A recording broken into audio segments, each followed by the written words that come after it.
Hi, I'm Aiden Watkins. I'm a sophomore and a biology major. This semester I am currently a Chem 101 LA and I hope to continue being a Chem 101 LA next semester. So this semester was my first semester being in LA and I really enjoyed it. I love helping students, especially in a field that I'm passionate about. I remember when I was a freshman taking Chem 101 as my first college class. I was super nervous and I used the LAs a ton. I asked them a lot of questions in class, so I feel as being in LA now, I'm able to give back in a way. I think I'm a good LA, and I think I'll continue being a good LA in the future because not only do I know the content, but I feel like I understand it on a deep level. This is because I've just had a ton of practice with it, and I've taken higher level chemistry classes, and I'm able to use what I've learned in those to reflect back on my Chem 101 knowledge. I think I'm able to communicate my deep level knowledge with others because I've been on the opposite end where I've had tutors and asked questions to classmates and questions to LAs, so I know how to give positive feedback and affirmations and motivation to others because that's what I was looking for when I was asking other people questions.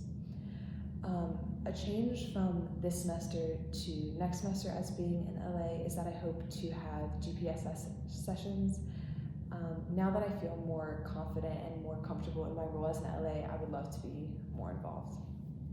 So now I'm gonna show you my LA skills by working through this problem. So the problem is O2 2 minus paramagnetic or diamagnetic? So when doing a chemistry problem, I like to use the COAST method. So first, we're going to collect our information.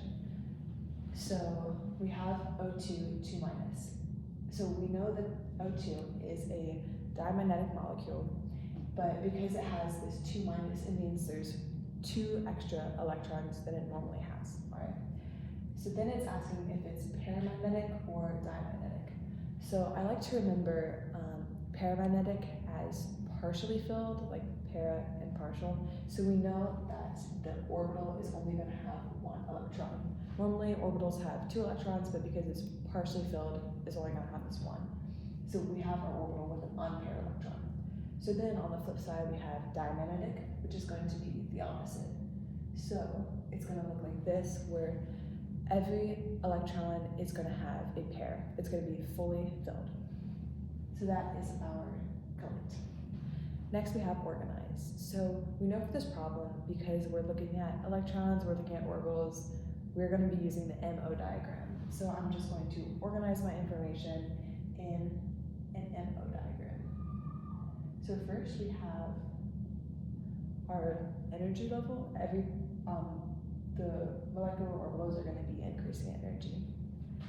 So first we're going to start with our 2s for each oxygen atom, and they're going to come together to make 2 molecular orbitals, sigma and sigma star, the bonding and the anti-bonding orbital. And there's only 1 orbital in the 2s group. So next we have our p orbitals.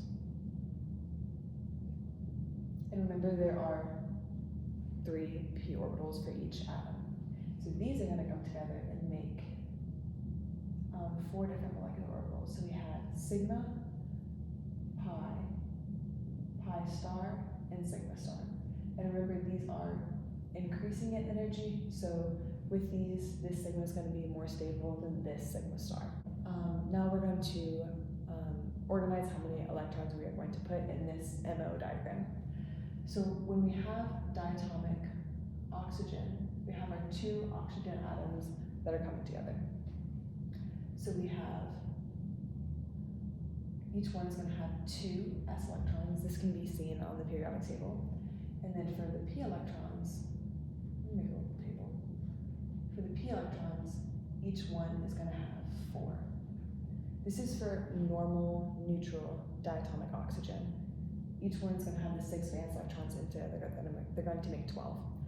But when we have our 2 minus, we're going to add 2 electrons to our diatomic oxygen. 5. Yes.